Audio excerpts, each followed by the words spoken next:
Bonsoir, bienvenue en Normandie. Nous sommes maintenant à 18 jours du premier tour des élections législatives. 28 sièges sont à pourvoir dans la région. France 3 Normandie et France Bleu s'associent, vous le savez, pour vous proposer une série de débats. Bonsoir Philippe. Bonsoir Franck, bonsoir à tous. Coup de projecteur sur l'Orne et la première circonscription du département, celle d'Alençon-Domfront. Un peu plus de 97 000 habitants répartis dans 133 communes. C'est une des 3 dernières circonscriptions de la région détenues par le Parti socialiste. C'est un secteur où Emmanuel Macron est arrivé en tête au second tour de la présidentielle, avec un peu plus de 59% des voix devant Marine Le Pen. Philippe, c'est un endroit où il y a un thème qui s'impose plus qu'ailleurs, c'est la santé. Oui, comment se faire soigner dans cette circonscription particulièrement étendue? On compte dans l'Orne 2 fois moins de médecins que dans le reste du pays. Plus de 13 000 patients n'ont pas de médecin traitant dans le département. C'est 12% de la population. L'hôpital souffre également. Hier, les cadres de l'hôpital d'Alençon ont fait grève pour dénoncer l'hémorragie des départs. Alors, que proposent les candidats pour améliorer l'offre de soins? Nous allons leur poser la question, Franck. Et avec nous sur ce plateau, Chantal Jourdan. Bonsoir, vous êtes députée socialiste sortante. Vous avez 63 ans. Vous êtes psychologue de métier, candidate soutenue par la NUP, la nouvelle Union populaire écologique et sociale. Bonsoir. Bonsoir. Face à vous, Mariannick Duhard, candidate pour la majorité présidentielle. Vous avez 70 ans. J'ai noté dans votre parcours que vous avez été salarié à l'ambassade de France en Ukraine et vous vivez au Pays Basque. On y reviendra tout à l'heure. Bonsoir. Bonsoir. Bernard Saul, vous êtes candidat pour les Républicains, vous avez 69 ans, vous êtes le maire de Domfront en Poiret, infirmier de profession. La santé, c'est un sujet que vous connaissez bien, on va en parler. Bonsoir. Bonsoir. Avec nous également pour cette première partie d'émission, Marc-Laurent Brayonne, vous avez 50 ans, vous êtes chauffeur de car et vous avez claqué la porte d'Europe Écologie Les Verts. Vous étiez en désaccord avec l'Union de la gauche et le choix de laisser cette circonscription au Parti socialiste. Bonsoir à vous. Bonsoir. Et puis Philippe, nous avions invité la candidate du Rassemblement national, Myriam Maignan, mais cette dernière a été déclarée positive au Covid.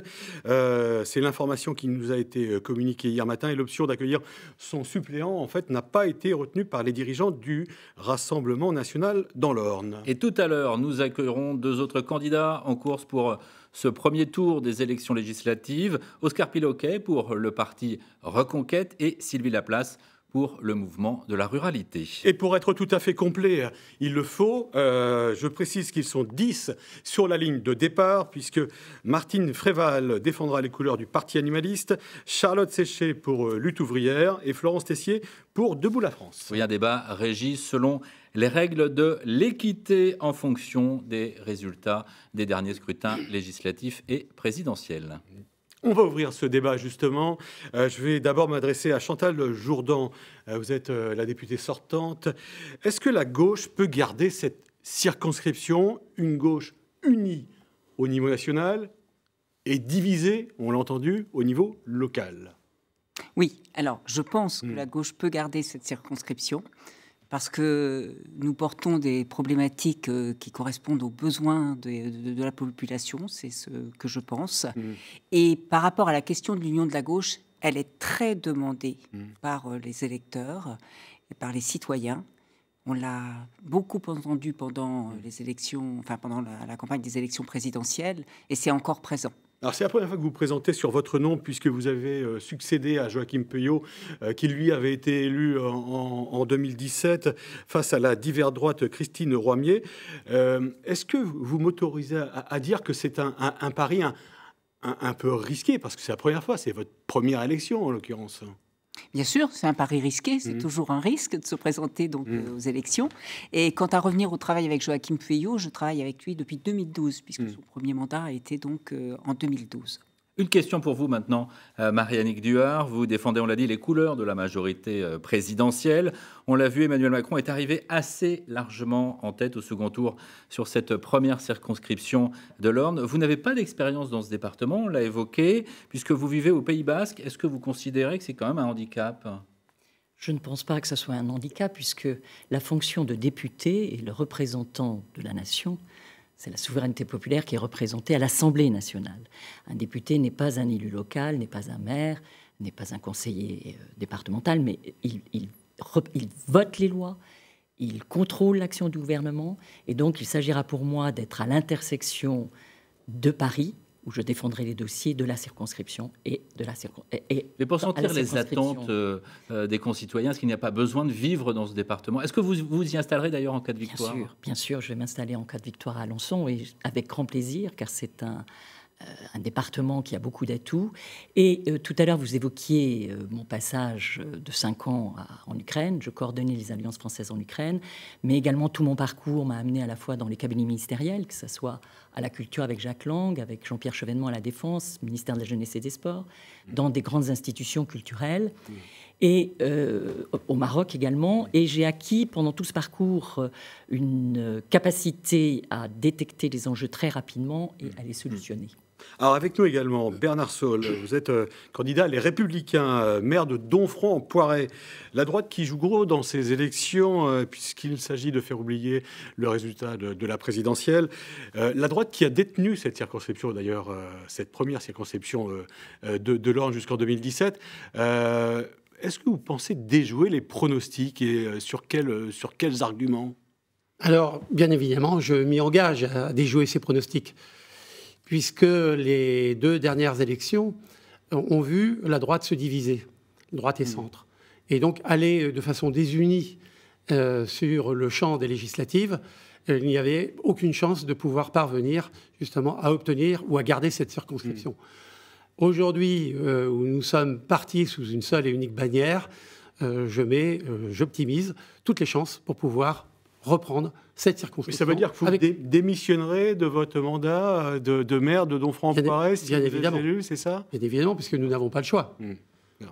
Mais c'est un choix. La loi le prévoit en tant que tel. Et il faut, pour en arriver là aujourd'hui, bien sûr qu'il faut l'anticiper avec son équipe municipale. Il faut pouvoir en échanger et pouvoir imaginer qui sera demain à ma place.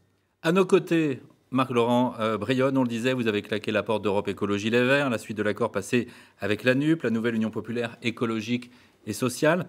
Vous n'avez pas accepté d'être mis de côté alors que vous briguez l'investiture à gauche, on peut le dire comme ça? Non, c'est un peu plus compliqué que ça.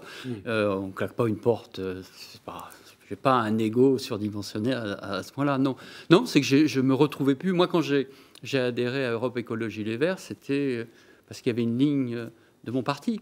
Et donc là, quand il y a eu cette union, moi, je ne me suis pas retrouvé dans cette union. Ça ne me ressemblait pas.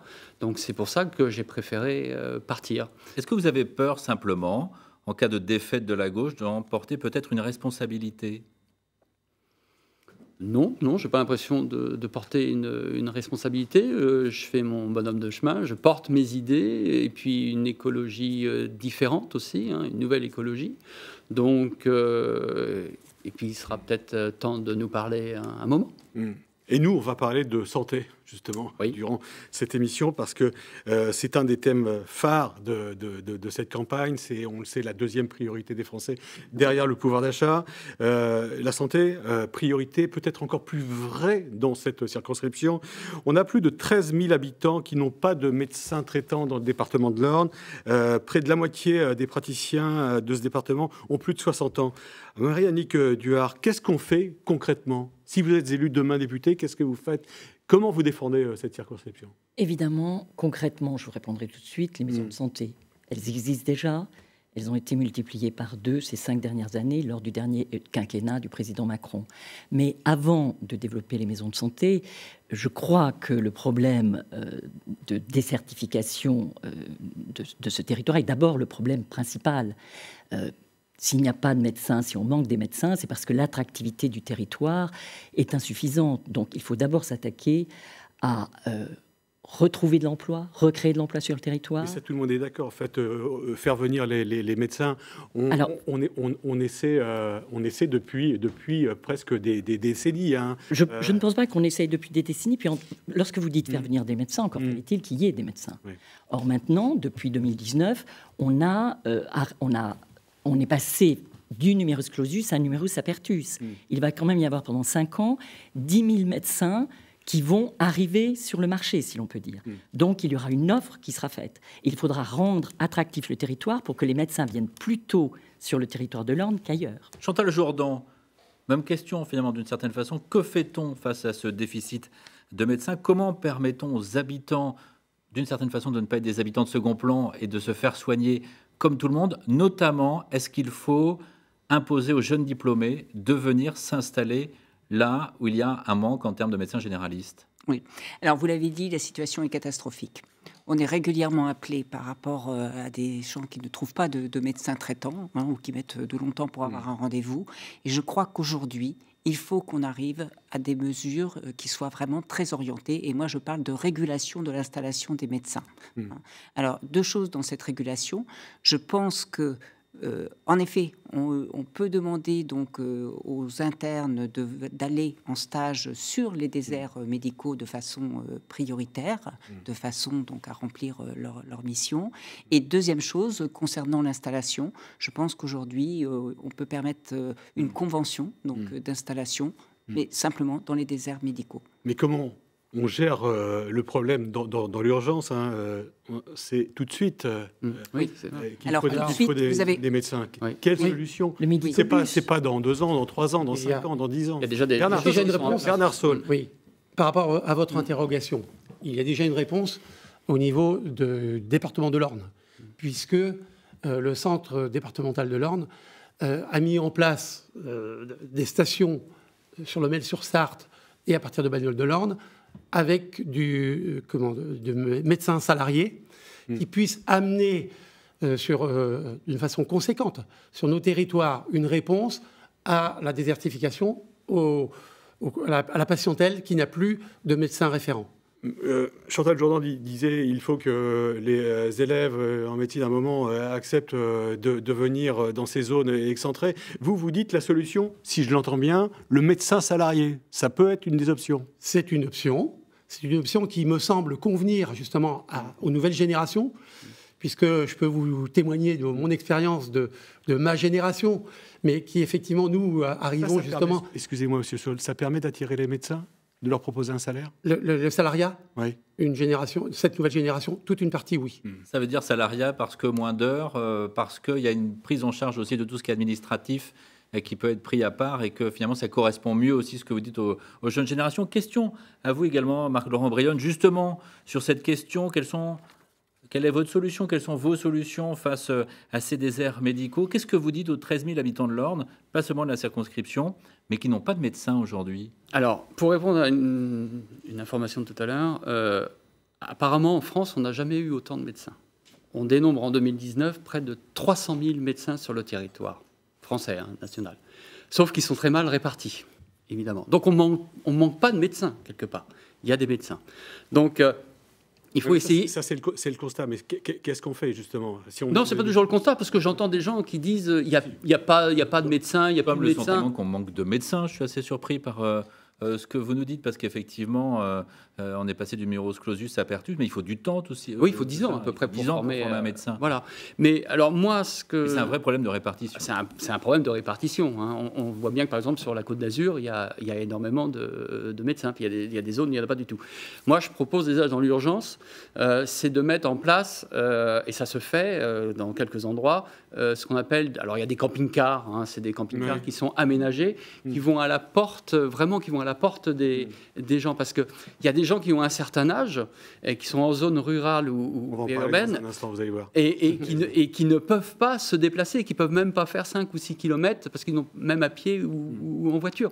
Donc là, il faut qui finance ça? Alors, c'est le département ou c'est l'État? C'est l'État. C'est l'État et le département. Et le département, tout le monde, toutes les parties vont se mettre là. Et quand vous dites aussi, qu'est-ce qu'on dit? Il va y avoir très vite un numéro unique pour les urgences aussi. Donc, un élément facilitateur pour la patientèle. Moi, je voudrais revenir quand même sur la question de l'urgence. Vous avez raison, vous demandez, mais que se passe-t-il maintenant? Je pense que quelles que soient les mesures que l'on prenne, on n'aura pas le temps de former assez vite les personnels dont on a besoin. Ça, il faut l'avoir en tête. Aujourd'hui, en plus, si on doit remplacer un médecin qui travaille, il faut bien avoir en tête qu'un médecin qui travaille en libéral travaille pratiquement le double, voire plus du double des heures que fait un médecin salarié. Donc, il faut prévoir beaucoup plus de professionnels à former. Et autre chose, je pense aussi que la médecine n'appartient pas qu'aux médecins. et qu'on doit aussi travailler avec les autres professionnels de santé, notamment les infirmiers, infirmières, aides-soignants, qui peuvent travailler en coordination avec le médecin. Alors, on va poursuivre notre débat. Vous êtes 10 candidats sur cette circonscription et on essaie de donner la parole au maximum, justement, de candidats sur cette circonscription d'Alençon-Domfront. Je vais vous remercier, Marc-Laurent Brionne, d'avoir participé, d'avoir fait le déplacement jusqu'à nous pour échanger. On a entendu votre message. Vous parliez justement de ces bus qui sillonnent le département. Il y a justement une expérience qui est menée depuis 2 ans maintenant dans la partie est du département. Ça ne concerne pas votre circonscription, pour l'instant. Une solution qui permet d'éviter d'abandonner les patients. Il suffit de prendre rendez-vous en appelant un simple numéro de portable. Vous voyez ce juge de Émeric Danis et Damien Mignot. Ça va toi? Ça fait un moment que je t'ai vu. Retraitée depuis 3 ans, le docteur Jaouen Ravas a repris du service. Tous les mercredis, elle consulte dans le médicobus stationné à Vimoutier. Et ce petit cabinet médical mobile ne désemplit pas. Je vais en voir entre 28 et 30 dans la journée. Patient. Alors au début, ça a eu un peu de mal à démarrer, je dois avouer. Mais une fois qu'après c'est passé dans les mœurs... ici, ça marche très bien. Il faut dire que Vimoutier a perdu 3 médecins généralistes en seulement 6 mois. Un praticien suivant en moyenne 1500 patients. Beaucoup d'habitants de la commune et du Pays d'Auge se sont donc retrouvés sans médecin. Leur médecin était à Alménèche et du coup... on n'arrive pas forcément à avoir un rendez-vous immédiatement, donc c'est vrai que c'est très pratique. À Vimoutier, nous ne pouvons pas avoir de médecin traitant. Je suis obligée de venir ici. De venir au médicobus. Et donc le médicobus, c'est bien pour vous? Oui. Depuis le mois d'octobre 2020, le médicobus se déplace ainsi dans plusieurs communes de l'Est du département. 6000 actes ont déjà été réalisés. Un dispositif innovant et indispensable dans ce désert médical où environ 12 000 patients n'ont plus de médecin traitant. Actuellement, on a 24% de nos médecins qui ont plus de 65 ans dans le département de l'Orne. On a perdu plus de 80 médecins en 10 ans. Le médicobus, il est là, c'est une solution palliative, en attendant que des médecins viennent. Un vœu malheureusement pieux pour le moment, le médicobus ajoutera une nouvelle commune à son programme. Il se déplacera à l'Aigle, où 2 médecins généralistes doivent partir. Voilà, le médicobus, une solution pour pallier le manque de médecins dans les zones rurales et dans le département de l'Orne. Nous a rejoint sur ce plateau Oscar Piloquet. Bonsoir, vous êtes candidat pour Reconquête. Vous en pensez quoi justement de ce cabinet médical itinérant? Comme l'a dit le docteur, c'est une solution palliative. Et le problème, en fait, c'est que toutes les solutions qui consistent à accroître les services publics, construire des hôpitaux et finalement aussi recruter plus de médecins, c'est des solutions qui sont nécessaires, mais qui sur le long terme n'adressent pas le problème structurel qui, d'après moi, est le dépeuplement de l'Orne, en fait. On est un département qui perd en moyenne 1 millier d'habitants chaque année. Et qui vieillit.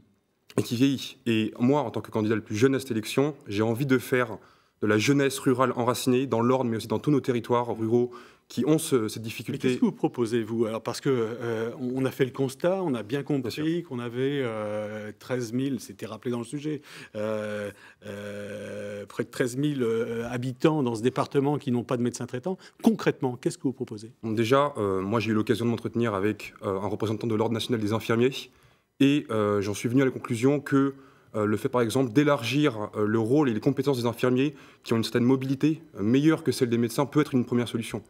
Après, il y a aussi... Vous rejoignez Chantal Jourdan, justement, à ce sujet. Tout à fait, oui. Oui, tout à fait. Il y a des consensus parfois qui sont nécessaires. Mais vous savez, Duhard.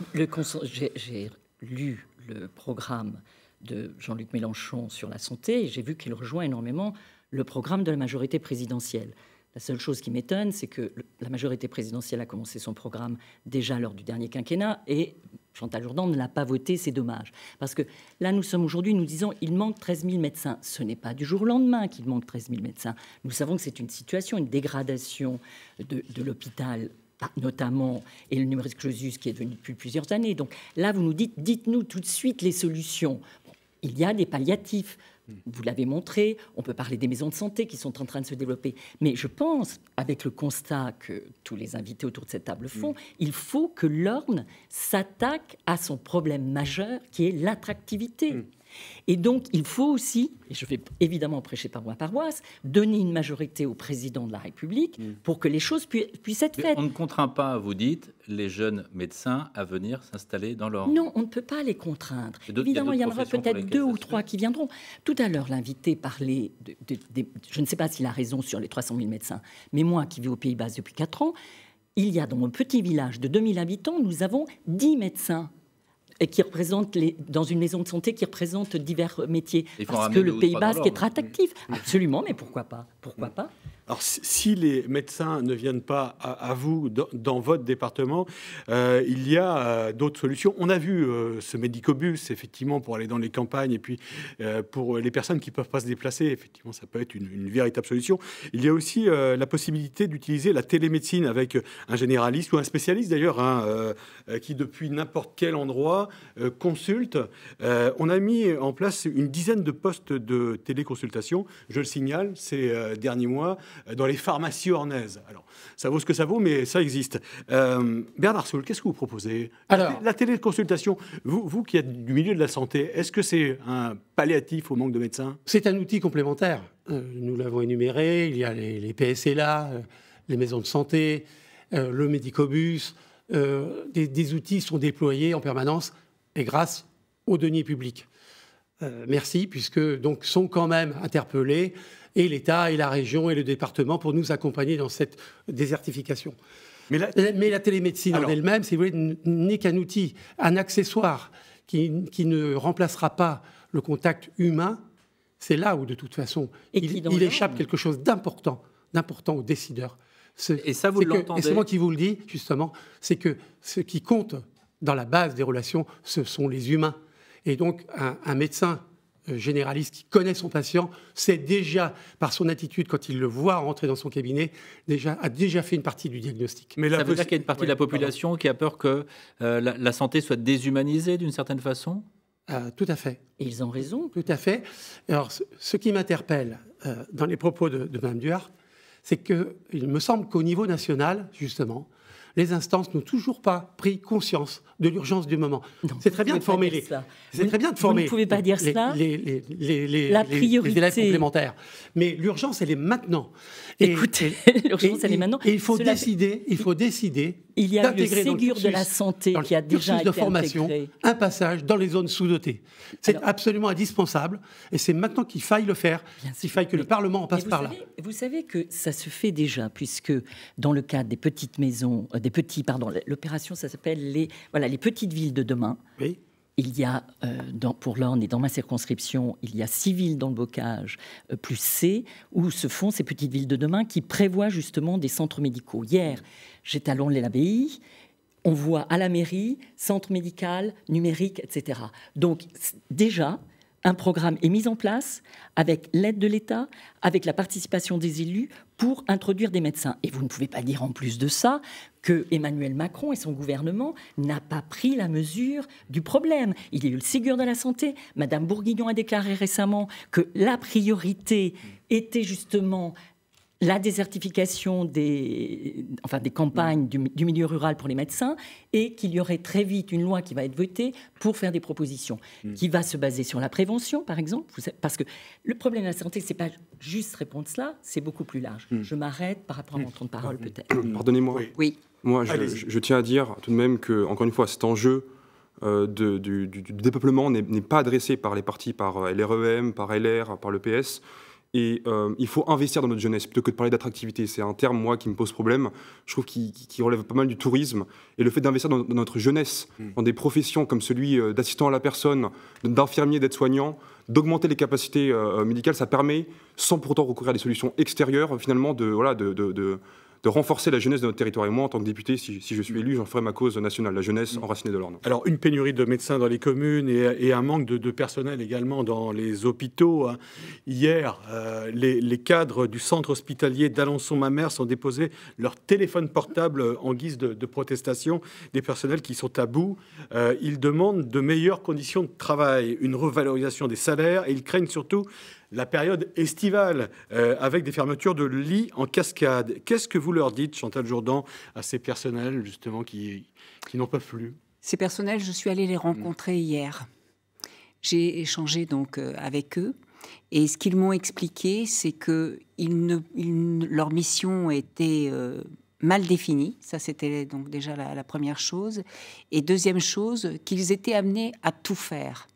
En tant que cadre, normalement, ils s'occupent de l'animation et de la coordination d'une équipe. Mais il y a énormément d'absentéisme, il n'y a pas suffisamment de professionnels. Donc, ils sont... Donc, c'est quoi la solution? Ça, c'est le constat, on a bien compris. Qu'est-ce qu'on leur propose? Comment on leur permet de respirer un peu plus, quelque part, avec des conditions de travail moins prégnantes? Oui, alors, je pense que ce dont on vient de parler, c'est la nécessité de la réforme de notre système de santé. Voilà. Et dans cette réforme du système de santé, on doit aussi réformer l'hôpital public. J'aurais 2 ou 3 choses à rajouter sur la médecine libérale. Par rapport à l'hôpital public, tout d'abord, on doit lui redonner une place essentielle, voilà, dans le domaine de la santé. Comment fait-on finalement? C'est ça la question. Comment fait-on? On prévoit des moyens humains qui soient donc à la hauteur des besoins. Hein, déjà, première chose. On réforme la tarification à l'activité. Cette tarification à l'activité qui permet d'avoir donc des financements, des résultats. Qui oblige à avoir qui permet d'avoir des financements selon des actes techniques qui sont posés, mais qui ne prend pas en compte le temps humain dont on a besoin, le temps clinique dont les soignants ont besoin pour suivre une personne. Un peu comme l'a indiqué Monsieur Soul tout à l'heure sur l'aspect humain. Si on parle, on va équilibrer le temps de parole pour que chacun puisse s'exprimer. Bernard Soul, on parlait de l'urgence. Effectivement, il y a un plan qu'il faut envisager à long terme. Réformer l'hôpital public, réorganiser les services. On va même reconstruire un hôpital sur Alençon-Mamers. On parle d'une enveloppe de 140 millions d'euros pour un hôpital flambant neuf en 2029. Bon, l'urgence, c'est cet été. Qu'est-ce qu'on fait pour que les services fonctionnent? Alors, effectivement, la réforme première, c'est la tarification. Mme Jourdan l'a dit. Ensuite, c'est la prise de conscience du mal-être de l'hôpital. La crise Covid a sans doute accentué cette prise de conscience. Cette prise de conscience, elle est là quand même, non? Ce n'est pas le ressenti, comme Mme Jourdan, je suis allé rencontrer le personnel. Ce n'est pas le ressenti du personnel. Il y a vraiment un mal-être partagé par toutes les strates de l'hôpital. Et vous leur dites quoi alors? Si vous leur dites quoi? Si demain vous êtes député, qu'est-ce que vous pouvez faire? Qu'est-ce qu'il faut changer dans la loi? Pour répondre, parce que sur le constat, tout le monde est plutôt d'accord. Maintenant, c'est les réponses qu'on apporte. Alors, pour en avoir échangé justement avec le personnel, riche d'expérience pendant la crise Covid. Les moyens souvent sont là, mais ils sont mal attribués, ils ne sont pas proportionnés là où ils devraient être. Pour ce faire, un exemple en région parisienne... Ça veut dire quoi très concrètement? Parce que 140 millions d'euros pour un nouvel hôpital à Alençon, c'est pas là où il faut les mettre? Si, il faut un nouvel outil, mais ce n'est toujours qu'un outil. Un peu comme les PSLA, comme le reste. Et ça veut dire qu'il faut équilibrer notamment, alors dans votre commune, où il y a aussi un hôpital, Domfront, La Ferté-Macé, il faut maintenir ces petits hôpitaux ruraux de campagne. Alors, dans la mesure où nous avons repositionné justement, rééquilibré l'activité de ces 2 sites sur notre logique des antennes, bien sûr qu'il faut, et pour la proximité, et pour le vieillissement de nos populations, il faut se maintenir au plus près. Alors, de façon circonstanciée, puisqu'en dehors de ça, il faut des plateaux techniques.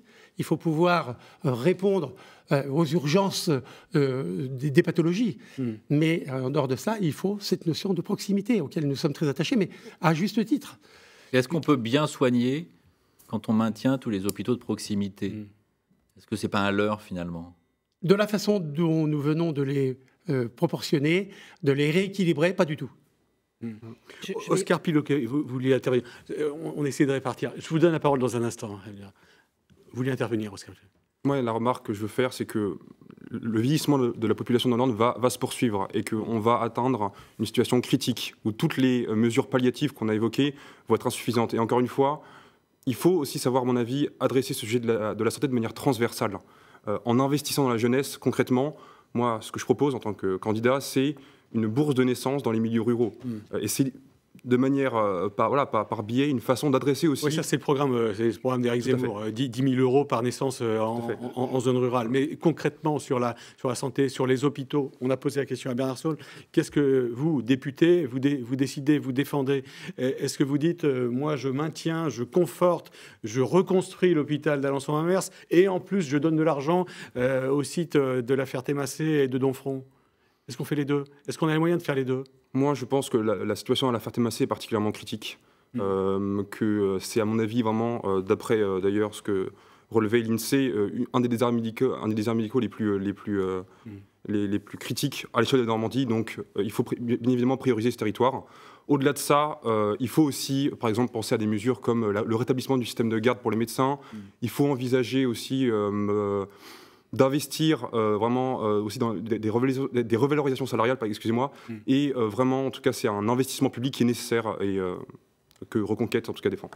On va accueillir dans un instant un autre candidat, une autre candidate exactement, et on va vous remercier, Oscar Piloquet, d'avoir participé à ce débat. Pas facile de trouver un médecin généraliste, encore un dentiste, un spécialiste dans des secteurs. On a encore moins de spécialistes qu'ailleurs. La solution pour ne pas passer à côté d'un diagnostic, ce qui peut être grave de conséquences, c'est peut-être de former les médecins à ces spécialités. Exemple avec des cours de dermatologie, un reportage d'Amandine Pinault et Cyril Duponchel. Dans l'Orne, les médecins sont rares et il faut bien les chercher. Ce jour-là, nous trouvons 9 généralistes concentrés dans une salle de formation. Une dermatologue leur apprend à détecter des cancers de la peau de manière précoce. Objectif, désengorger les cabinets des spécialistes. On a une période d'adaptation où même formés, ils vont échanger avec moi ou avec d'autres les photos pour bien se sécuriser, parce que le but, c'est pas de les mettre en difficulté, c'est qu'ils n'envoient pas les choses pour lesquelles ils sont sûrs avec le dermoscope que c'est bénin, et qu'ils nous envoient toutes les lésions pour lesquelles ils ont le moindre doute. Dans l'Orne, un généraliste sur 2 a plus de 60 ans. Pour eux, les études sont loin et la dermatologie ne faisait pas spécialement partie de leur cursus. Alors ils sont volontaires pour s'y mettre, mais pas tout seuls. Pour pouvoir travailler en réseau avec les dermatologues qui sont encore sur le territoire, qui sont peu nombreux, et de créer un vrai réseau d'échanges, faire en sorte que les connaissances soient bien actualisées, puisque la médecine évolue quand même beaucoup. Pour attirer des généralistes, l'Orne vient de créer un centre départemental de santé. Ces médecins salariés et tous les autres sont invités à suivre des formations en dermatologie, gynécologie, rhumatologie, des spécialités en souffrance sur le territoire. Voilà, on forme les médecins généralistes à la dermatologie. Nous a rejoint sur ce plateau Sylvie Laplace. Bonsoir. Bonsoir. Vous êtes candidate pour le mouvement de la ruralité, anciennement chasse, pêche, nature et tradition, on peut le dire. Votre regard sur cette initiative, justement, la formation des médecins généralistes pour ne pas passer à côté d'un diagnostic qui pourrait être dramatique? Alors, la question du diagnostic, c'est vrai que les médecins sont très importants dans notre territoire. On voit la disparition de tous. On remarque également le Conseil général ce qu'il fait au niveau de l'ARS de maintenir en fait ces médecins via les médicobus, via également les antennes, mais ça représente que 7 médecins sur le territoire, c'est vraiment pas assez et il faut vraiment continuer à les implanter. Contrairement à ce qui a été dit en fait au niveau LMR, nous on propose en fait l'obligation des médecins pendant leur stage en fait de formation, ce qui soit imposé dans des zones de déserts médicaux et en même temps de leur demander de venir pendant 2-3 ans sur le territoire, car si on n'impose pas la résidence en fait pendant un certain temps, ils vont repartir. Donc vous dites qu'ils sont redevables, il faut qu'ils viennent passer quelques temps en zone rurale, combien de temps? 2 à 3 ans.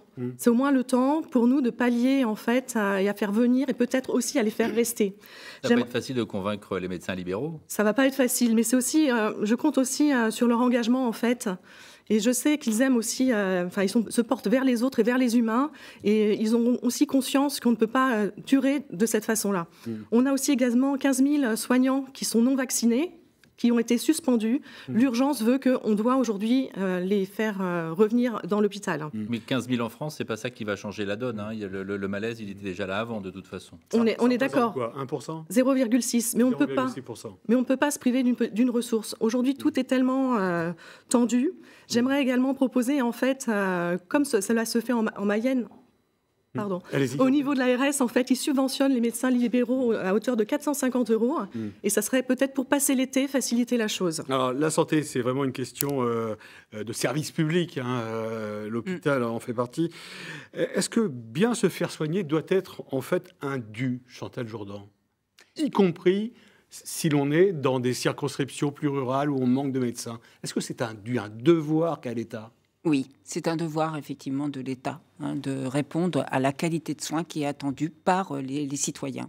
Et les citoyens qui financent les études, qui financent donc l'intervention des médecins. Voilà, si on refait la boucle. Et là, il y a vraiment une nécessité de solidarité. C'est la raison pour laquelle je suis pour la régulation de l'installation des médecins. Je voudrais revenir sur le reportage que vous avez passé. La formation des médecins généralistes. Sur la formation des médecins généralistes. Ce que l'on voit ici, c'est un transfert des compétences de professionnels de santé à d'autres professionnels de santé. Et je reviens sur cette idée aussi de travailler en coordination, de faire travailler en coordination l'ensemble des professionnels de santé dont ont besoin tous les citoyens. Et parce lorsque je parlais... Qu'est-ce que vous dites en fait, quand vous dites ça, ça veut dire que ce n'est pas le cas? Alors, ce n'est pas, ce sont de nouvelles pratiques. Coin, quelque part. Non, ce sont de nouvelles pratiques qui se mettent en place et ce sont des expériences positives qui se passent dans l'Orne notamment. Par exemple, il y a des cabinets médicaux qui travaillent avec ce qu'on appelle des infirmières asalées. Je ne vais pas rentrer dans le détail, on pourrait parler d'infirmières en pratique avancée. C'est-à-dire qui ont des compétences pour voir les patients donc en premier lieu et travailler, j'insiste, en coordination avec les médecins. Et quelle que soit d'ailleurs la fonction des médecins, ce sera aussi des choses qui devront rentrer dans les cursus de formation, c'est-à-dire penser autrement comment le patient va être accueilli et comment les professionnels de santé vont travailler avec le patient. Alors je voudrais qu'on avance et que l'on évoque une autre question, c'est la prise en charge des personnes âgées dans l'Orne. On compte aujourd'hui 81 maisons de retraite, dont 55 EHPAD. Est-ce que ce sera suffisant dans 5 ans, dans 10 ans, dans 20 ans, dans 30 ans? Je ne sais pas. Selon une étude de l'INSEE, les prévisions à l'horizon 2050 montrent que 35% de la population aura plus de 65 ans dans l'Orne. On est à 30% dans les autres départements. Ça veut dire que la moyenne d'âge sera plus élevée dans le département de l'Orne. Comment on gère ça, ce vieillissement de la population, avec également une démographie qui va en s'amenuisant, en dégringolant? Marine Guard, qu'est-ce qu'on fait? J'aimerais prendre un petit peu de recul par rapport à sur cette question-là. Non, je ne souhaite pas répondre sur cette question-là parce que j'ai remarqué qu'à chaque fois que nous avons répondu à des questions, Madame Jourdan parlait de la tarification. Des solutions ont déjà été apportées dans le cadre du Ségur de la santé. Il n'y a plus que 35% des tarifications à l'acte et le reste, par exemple, il y a des tarifications au forfait. Donc là, il y a les solutions. Nous parlions tout à l'heure du financement des hôpitaux. 80 millions dans le cadre du Ségur de la santé ont été donnés à l'Orne. Oui, 80 millions à l'Orne, 73 millions pour le futur hôpital et 3 millions pour les hôpitaux de la Ferté-Macé et de Domfront. Je n'entre pas plus dans le détail. Donc on voit, et à écouter, je vois bien que déjà, pardon, je vais terminer. Mais c'est important de répondre en fait. Oui, non, mais je vais vous répondre. La gestion du grand âge. Je vais vous répondre sur la gestion du grand âge qui est extrêmement importante, mais je souhaiterais dire une chose, peut-être faudrait-il plutôt le dire en conclusion, mais je souhaite le dire maintenant. Je vois bien qu'autour de cette table, les solutions que nous qui souhaitons soit députés, soit être futurs députés, ont déjà été essayées. Donc je crois que comme Emmanuel Macron le disait à Marseille, à sa réunion à Marseille, en avril 2022, pour rebâtir notre santé, il faut la réinventer avec toutes les parties prenantes, médecins, soignants, élus. Sur la question de la prise en charge, effectivement, on y revient des EHPAD, on vous pose la question, parce que c'est une vraie question. Bien sûr, pour les gens. On en a beaucoup parlé ces derniers mois avec les dérives du privé. Est-ce qu'il faut plus de contrôle de la part de l'État? Est-ce qu'il faut plus d'EHPAD publics? Bien évidemment, il faut plus d'EHPAD publics. Il faut aussi penser, par exemple, à d'autres formules qui sont comme le béguinage, développer les béguinages, développer aussi des possibilités pour des personnes âgées de vivre ensemble. Il faut aussi aider les personnes à domicile, l'aide à domicile, et c'est d'ailleurs fait, pour que les personnes âgées puissent rester le plus longtemps chez eux. Donc, de nouveau, toutes ces mesures, on est en train de les essayer. On voit que nous avons toujours des difficultés, que nous avons des personnels soignants en grande douleur, si l'on peut dire, en grande difficulté. Donc il faut rebâtir tout le système. Bernard Soul. Oui, c'est une vraie question, pardon, Bernard Soul. C'est une vraie question aussi qui se pose, celle des EHPAD en tant que maire. On vous en parle, ça inquiète. Et qu'est-ce qu'on fait finalement? On l'évoquait à la fois, est-ce qu'on fait plus d'EHPAD publics? Est-ce qu'on contrôle mieux les EHPAD privés? C'est des questions qui ont été au-devant de l'actualité ces dernières semaines, ces derniers mois. Bien évidemment, comme chacun le sait. Donc le contrôle du privé est absolument indispensable. Mais la circonscription ne manque pas d'EHPAD. Ce dont nous avons besoin, c'est de favoriser, de développer avec des moyens conséquents le maintien à domicile, ce qui est le souhait de la majorité de la population. Et pour ce faire, effectivement, aujourd'hui, tous les services vont mal. L'HAD, le SIAD, les SAD, je suis aussi membre. Il faut décrypter un petit peu. Ouais, parce qu'on service d'aide à domicile. Tous les services de maintien à domicile sont en souffrance. Leur personnel va mal. À tel point qu'aujourd'hui, sur le pays juste d'à côté, sur la ville de Flers, a été conçu pour une des premières en France, une maison des aidants. En souffrance, pourquoi? Parce qu'on manque de personnel? Parce qu'on manque de moyens pour accompagner les aidants familiaux, parce que tout le monde veut rester chez soi. Le couple veut vieillir ensemble dans son univers, dans sa maison. C'est pas toujours possible. Alors effectivement, il y a un moment où les pathologies font que ce n'est plus possible, c'est plus envisageable. Mais nous pouvons repousser, et nous le faisons, en tant qu'acteur de terrain, je sais de quoi je parle, nous repoussons de très loin, justement, les limites reconnues par des statistiques nationales, le maintien à domicile, dans la mesure où il y a des services et un entourage. Sylvie Laplace, qu'est-ce que vous faites, vous, si vous êtes des élus députés pour nos aînés? Pour nos aînés, effectivement, la question de l'aide à domicile est importante, mais il faut aussi humaniser cette aide à domicile. Dans le sens où c'est très bien en fait, que les salariés sont disposés en fait, à certains horaires, par exemple 9h à 18h, et quand ils vont passer chez la personne âgée à 18h, quel que soit l'été ou l'hiver, ils fermeront les volets. Moi, ce que j'aimerais, en plus de ça, des services à domicile, on crée aussi... en fait, les voisins prévenants, comme il y a eu les voisins vigilants, et en fait, créer du lien entre les personnes qui, en fait, prennent conscience qu'il y a des personnes âgées, peut-être un petit sourire. Avant, on avait le service de la Poste. Maintenant, tout ça est payant, et c'est bien dommage. Chantal Jourdan, sur cette question de la prise en charge des personnes âgées, des EHPAD. Oui, alors évidemment, on fait allusion à la dernière affaire qui est parue, où de façon évidente, ce sont des groupes lucratifs qui tiraient sur les prix et ont donc provoqué des conditions absolument effroyables pour les personnes âgées. Je dirais que c'est pas tout à fait le cas quand même sur l'ensemble des EHPAD qu'on peut voir, en tout cas chez nous dans l'Orne. Il y a des structures associatives à but non lucratif qui fonctionnent très bien. Mais c'est à l'État justement, en un mot. Alors aujourd'hui, renforcement de la puissance publique pour contrôler. Voilà, toutes les structures qui accueillent des personnes âgées ou personnes handicapées, parce que on peut avoir d'autres Marie-Annick Duhard, vous êtes d'accord avec ça, justement? Il faudra contrôler davantage l'établissement privé, notamment, nous sommes d'accord. avec ces affaires qui sont faites jour il y a quelques mois. Bien sûr. Et je suis d'accord d'ailleurs avec la plupart des choses qui ont été dites, mais j'ai l'avantage d'être député pour la majorité présidentielle, et donc je serai en mesure de le faire voter.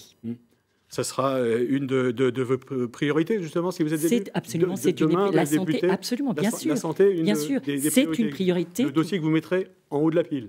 Oui. Merci à tous les quatre d'avoir participé à ce débat. On arrive pratiquement à la fin de cette émission. On se retrouve le 12 juin prochain pour le verdict des urnes. Il y aura une grande soirée sur les antennes de France 3 et de France Bleu. On va rappeler qu'au total, 10 candidats se présentent dans cette première circonscription de l'Orne. On voit tout ça dans le détail avec Franck Baudreau. Par ordre alphabétique, les candidats de la première circonscription de l'Orne sont Marie-Annick Duhard pour La République En Marche, majorité présidentielle. Martine Fréval, Parti animaliste. Chantal Jourdan, PS pour la NUPES. Sylvie Laplace, Mouvement de la ruralité.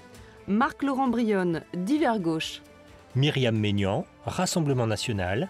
Oscar Piloquet pour Reconquête. Charlotte Séché, Lutte ouvrière. Bernard Soul, Les Républicains, estampillé Normandie conquérante. Et enfin Florence Tessier pour Debout la France. Voilà, et c'est la fin de cette émission. Merci Philippe, merci à tous les quatre d'y avoir participé. Émission que vous pouvez revoir en flashant le QR code qui se trouve en bas de l'écran. Bonne soirée sur la 3 et à très vite. Bonsoir. Merci.